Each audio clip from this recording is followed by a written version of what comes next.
আমার কাছে মনে হচ্ছে প্ল্যান ওয়াইজ দিনই মাহফিলগুলোকে ধ্বংস করার জন্য এরকম একটা চক্র অ্যাক্টিভ হয়ে গেছে। বিশেষ করে যখন মাহফিল ছাড়া হবে, হুড়াহুড়ি করবে মানুষ, ওই টাইমে মোবাইলগুলো সব চুরি হয়। এই জন্য সবাই সাবধান থাকবেন ইনশাআল্লাহ। যদি কেউ চোর ধরতে পারেন, চোর থানায় সোপর্দ করবেন, আর জাহিদ ভাইয়ের সাথে যোগাযোগ করে আমার কাছ থেকে 1000 টাকা নগদ পুরস্কার নিয়ে যাবেন। আবার ভালো মানুষ ধরে চোর বানায়েন না, সাবধান। মাশাআল্লাহ, আপনাদের আদ্দিনের মাহফিল শেষে শুনলাম থানায় জিডি করার হেডিক পড়ে গেছে। মাশাআল্লাহ, যশোরের মানুষের মধ্যে এরকম সভ্য, এত নম্র, কত সুন্দর পিনপতন নীরব। মাশাআল্লাহ, মাশাআল্লাহ, মাশাআল্লাহ। তবে মোবাইল সাবধান, কারণ পরশুদিন কুমিল্লায় মাহফিল শেষে শুনলাম যে 20-30 জনের মোবাইল নাই। আমার ক্যামেরাম্যান তার পাওয়ার ব্যাংক নিয়ে গেছে পকেট থেকে।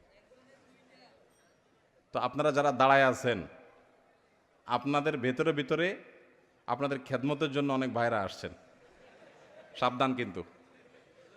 এই রিস্কটা আপনাদের দাঁড়ানো পাবলিকের বেশি। বহুত তো বুঝাইছি বসেন, বসেন নাই, দাঁড়ায় রয়েছেন। তো মোবাইলটা বাসা পর্যন্ত যেন নিতে পারেন সেদিক খেয়াল রাখেন। ওয়াজ মনোযোগ দিয়ে শুনেন আর না শুনেন, মোবাইলটা সাবধানে রাখেন। আর যদি মোবাইল চোর কেউ ধরতে পারেন, তারা আমি পুরস্কার দেব, কারণ সুযোগ সন্ধানীদেরকে আমরা সুযোগ দেব না ইনশাআল্লাহ। আমাদের এলাকার দাগি চোর আছে, যাদের মাধ্যমে এলাকার মানুষ দীর্ঘদিন যাবৎ ক্ষতিগ্রস্ত হচ্ছে। সর্বনাশ, তাহলে মোবাইলের কথা তো আমি ঠিকই বলেছি।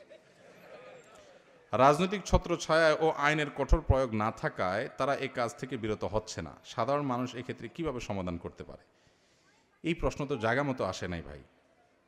এটা কোনো প্রশাসনের ব্যক্তি, রাজনৈতিক নেতাকে দিলে উপযুক্ত হইতো। আমি তো ভাই শরিয়ার মানুষ, আমাকে মাসালা জিজ্ঞেস করলে ভালো হইতো। আমার যে বলতেন যে এই চোরের মাইর দেওয়া জায়েজ হবে কিনা, আমি সেটার উত্তর দিতে পারতাম। এখন কিভাবে আইন শৃঙ্খলার উন্নতি ঘটাবেন, এটা তো আমার সাবজেক্ট না ভাই। আমি এটা নিয়ে প্রশ্ন করি না, মানে এক্সপার্টিসও নাই, তো আমি কিভাবে বলবো?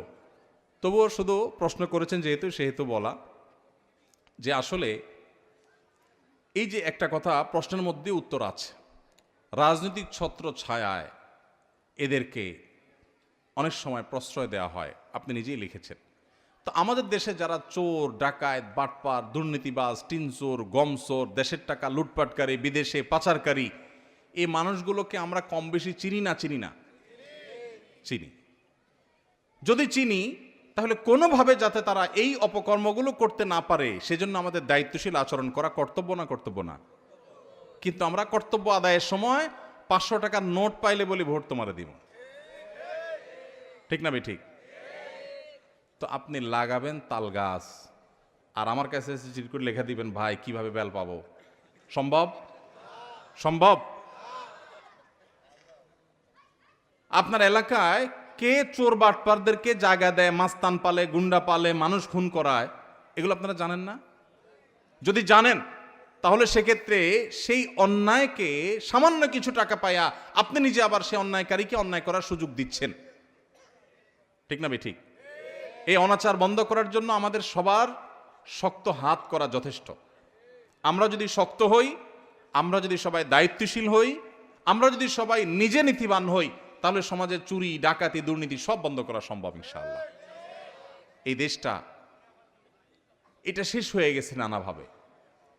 আমরা নিজেরা অবশ্য প্রশ্ন দেওয়ার ক্ষেত্রে বা অন্যের কাছ থেকে আশা করার ক্ষেত্রে, এক্সপেক্ট করার ক্ষেত্রে আমরা 3 মাইল লম্বা এক্সপেকটেশন করি, নিজের বেলায় নাই।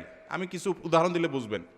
ধরেন আপনি রিকশায় যাচ্ছেন, একটা বাস পাশ দিয়ে যাচ্ছে, পানি আছে একটা গর্তে, যাওয়ার সময় ছাত করে একদম ফুল স্পিডে পানির উপর দিয়ে চাকাটা নিয়ে গেল, আপনার জামা টামা সব ময়লা পানিতে ভরে গেল।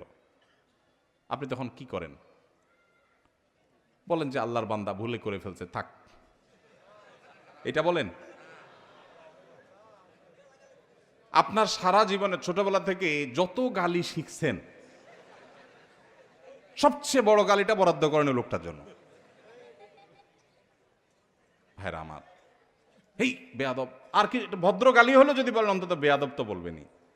এরপরে বলবেন যে কিচ্ছু শিখে নাই, কত বড় অমানুষ, দেখো কিভাবে গাড়িটা চালিয়ে নিয়ে গেল, আশপাশে কিচ্ছু দেখলো না। আপনি তারে 14 গোষ্ঠী উদ্ধার করে ফেললেন, সে খারাপ খারাপ জিকির শুরু করে দিলেন।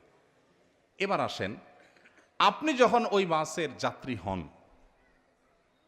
আপনার যশোর থেকে মাগুরা যাওয়া লাগবে, অল্প সময়ের মধ্যে যাইতে হবে, সময় কম, বাসওয়ালা এমন টানা টানছে যাওয়ার কথা 1 ঘন্টা, 50 মিনিটে পৌঁছায় দিস। আপনি বাস থেকে নামার সময় ড্রাইভার সাহেবকে সাহস দিয়ে বলতেছেন, ভাই মাশাআল্লাহ মাশাআল্লাহ, আপনি একের ড্রাইভার ভাই। তাহলে বোঝা গেল আপনি নিজে যখন ফাঁসেন তখন ড্রাইভারের 14 গোষ্ঠী উদ্ধার করেন, আবার আপনি যখন বাসে ওঠেন তখন ড্রাইভার যত যত জোরে চালায় বলেন যে বাবা মাশাআল্লাহ, এই লোকের 14 গোষ্ঠী বোধহয় কখনো বিমান চালাইছে। এটা কি ভণ্ডামি না? ভণ্ডামি না? এটা কি দ্বিচারিতা না? দ্বিচারিতা না? আপনি যদি রাস্তায় উল্টাপাল্টা গাড়ি চালানোকে খারাপ মনে করেন তো আপনার নিজের বেলা আসলেও সেটা মনে করতে হবে। আমরা বেশিরভাগ মানুষ এসব বিষয়গুলোতে নিজের দায়িত্বটা আমরা বোঝার চেষ্টা করি না। তো এই জন্য আমরা যখন সবাই নীতিবান হব, নীতিবান মানুষদেরকে কদর করব, আর দুর্নীতি, অপশাসন, অন্যায় অনাচারের বিরুদ্ধে না বলার জন্য মেরুদণ্ড সোজা করে দাঁড়াতে হিম্মত করব, ইনশাআল্লাহ এমনিই সমাজ থেকে অন্যায় দূর হয়ে যাবে। আল্লাহ আমাদেরকে তৌফিক দান করুন।